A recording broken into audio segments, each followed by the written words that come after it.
سلام بچه، خوبین؟ خوشین؟ خدا رو شکر. تو این پست قرار آموزش بهار دلنشین رو داشته باشیم. نوت این قطعه در کتاب یادگاران استاد پشنگ کامکار موجود هست و درس دهم از این کتابه. حتما برای حمایت از تولید پست های آموزشی رایگان سنتور سیو و لایک این پست رو بزنید رفقا و حتما تا انتخاب با من همراه باشید. خب دوستان، ریتم قطعه 6 و 8 و در دستگاه همایون نوشته شده. بریم سراغ درس دهم هم هست از کتاب یادگاران بهار دلنشین اثر روح الله خالق. خب بریم سراغ میزان اول. سول دو دو دو دو سول دو سول دو دو دو دو سول دو. خب بریم سراغ دوتا میزان بعدی. یک جفت سول و دوی خرک اول ضرب داریم. اولش میره میره میره میره دو سی دو. خب دقت کنید که روی می های اول دو راب داریم. میره. حالا روی می بعدی یک نوت زینت فا داریم. بعد روی خود می هم ریز اجرا میشه. خب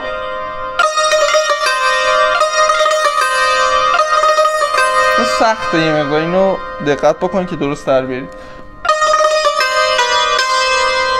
بریم سراغ خط بعدی.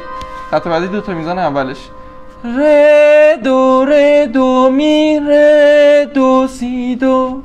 خب روی ره ها ما حالا ره های اول هر میزان تریل داریم. خب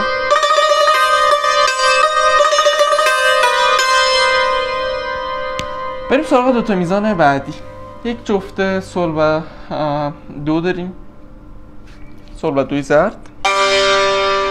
حالا به این صورت میشه فا میره دو ره فا میره دو ره. خب روی فای اول ما چیز داریم، دو راب به این صورت و بعدش فا میره دو ره. خب بریم سراغ خط بعدی. خط بعدی به این صورت میشه سول فا می سول. روی سول نقطه داره، دقت کنید دارم میخونم. سول فا میم فا میره فا میره فار دو میره فار دو میره فار دو میره. دقت کنید نوتای نقطه دار رو که روش هم ریز اجرا میشه.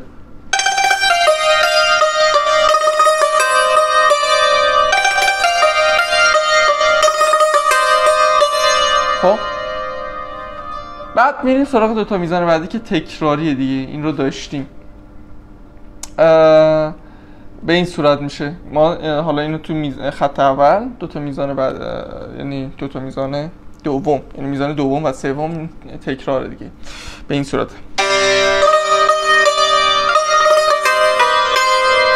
و حالا میره خط بعدی که باز هم اینو تکرار داشتیم. ره دو می ره دو سی دو. به این صورت. این سراغ دوتا میزان بعدیش.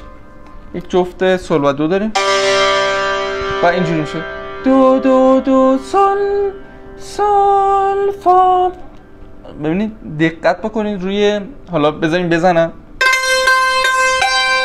خب حالا اینجا رو دقت بکنید،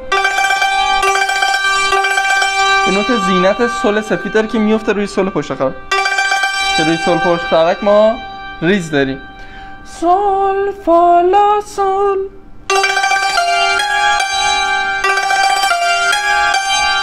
خب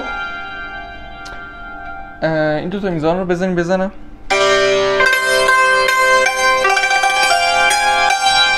به این صورت. بریم سراغ خط بعدی. دوره جفت سول و دو داریم و به این صورت میشه فا سول لا سول فا می فا می فا سل می، فا می فا سل می. دقت بکنید فا روی فا ما ریز داریم، فا می فا سل می. حالا می اول کرونه روی خرک اوله، می دومی که توی میزان دوم رو دارم میگم روی خرک هشتمه به مله. خب اینجوری میشه.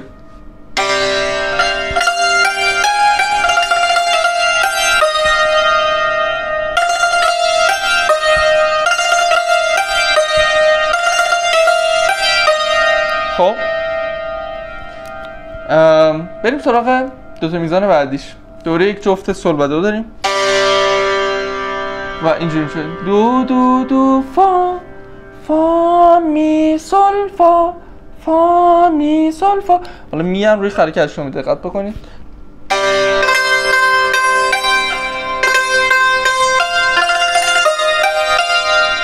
باز هم اینجا دقت بکنید ما روی فای ریز داریم، یه نوت زینت فا رو هم میفته روی فای پشت قلم. دقت بکنید اینم یه مقدار سخته.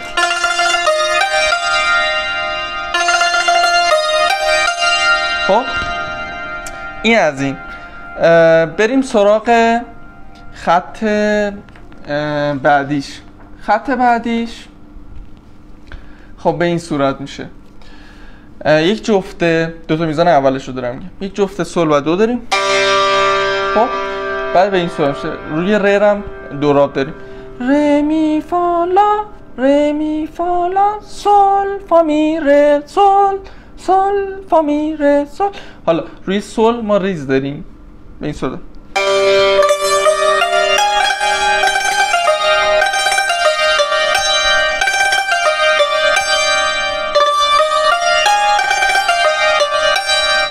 خب به این صورت. بریم سراغ دوتا میزان بعدیش که باز اینو تکرار داشتیم دیگه. سل و دوه. دو دو دو سل سل فا لا سل. خب این رو داشتیم. بریم خط بعدی. خط بعدی به این صورت میشه. سل و دو داریم اول کار. به این صورت. فا سل لا سل فا می ره دو ره. خب دقت بکنید روی فا ما دو راب داریم.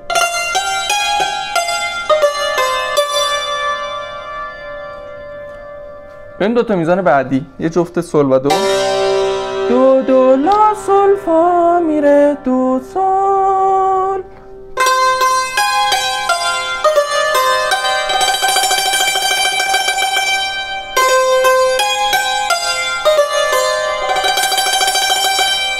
حالا من این سل رو خب ریز سیاهه اینقدر باید کش داده بشه، ولی من سکوت بعدیش هم باز ریز میزنم.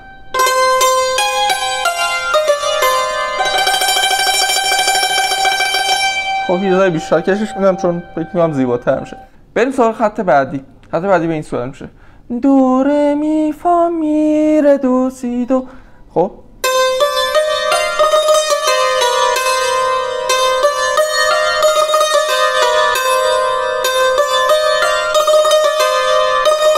این دقت بکنید روی می ما ریزه.